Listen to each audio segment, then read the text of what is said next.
Libro de Job, capítulo 5. Segunda parte del primer discurso de Elifaz. Elifaz hace gala de un orgullo que le impide pensar la situación en forma justa. Se deja llevar por la idea popular rogándole a Job que, de una vez, reconozca su pecado, que estaba intentando ocultar algo imposible de esconder. Le pide que no actúe como un necio. Luego en su discurso, Elifaz reconoce y alaba la omnipotencia y la justicia de Dios. Versículos del 8 al 16.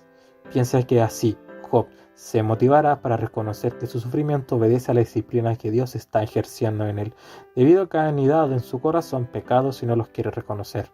Los aires de superioridad moral que le da a las palabras solo nos permiten catalogarlo como un hombre vano. Eso queda clarísimo desde el momento que apela a un espíritu misterioso que le ha revelado la verdad. Job capítulo 4 versículo 15. Lo que sin duda él sabía que era una invención de su mente. No era una relación efectiva y mucho menos verdadera. A pesar de sus palabras estaban plagadas de un mal espíritu, es interesante ver algunas afirmaciones que hace respecto a la grandeza de Dios. Para ser justos con Elifaz, debemos reconocer que nuestra situación es privilegiada. A nosotros se nos ha revelado la causa de la situación que afectaba a Job. Algunos motivos de reflexión que podemos considerar en este capítulo. Versículo 7. A partir de Génesis capítulo 3, versículo 15, la naturaleza caída del ser humano ha impactado su vida y hace la realidad la afirmación de que nacemos para la aflicción. El pecado destruyó la relación entre Dios y los hombres, mas vuestras iniquidades han hecho división entre vosotros y vuestro Dios, y vuestros pecados han hecho ocultar su rostro de vosotros, para no oír. Isaías capítulo 59, versículo 2. Es la expresión de la obra del diablo en nuestra alma, alimentándola con semillas de rebelión contra Dios. Sin embargo, desde que creímos fuimos hechos hijos de Dios, y en esa calidad es que podemos acudir en oración a nuestro Padre Celestial para rogar su compañía y consuelo, y así, si es su voluntad, aliviarnos la carga de sufrimiento que estemos sobrellevando. Versículos del 8 al 16. En medio del sufrimiento, es gratificante recordar las perfecciones de Dios.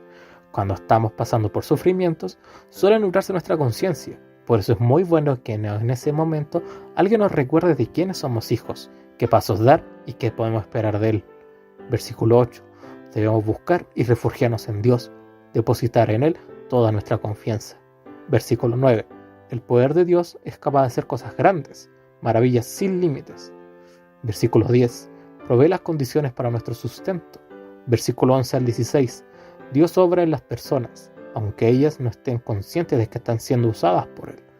Recordar esta manera de actuar que Dios tiene con sus criaturas debe movernos a la gratitud, porque a pesar de que todo lo que podamos catalogar como malo, que nos está sucediendo, nada escapa del control bondadoso de Dios para con sus hijos. Versículo 17. Dios aplica su corrección a sus hijos. Aunque Elifaz da este argumento pensando que Job debe reconocer su culpa y confesar su pecado, tenemos que reconocer que la disciplina divina es uno de los medios que usa Dios para corregir el rumbo que toman sus hijos, cada vez que comienzan a desviarse de la de verdad. El apóstol Pablo toma el punto de la disciplina divina en Hebreos capítulo 12 versículos del 5 al 13, porque el Señor al que ama castiga y azota a cualquiera que recibe por hijo.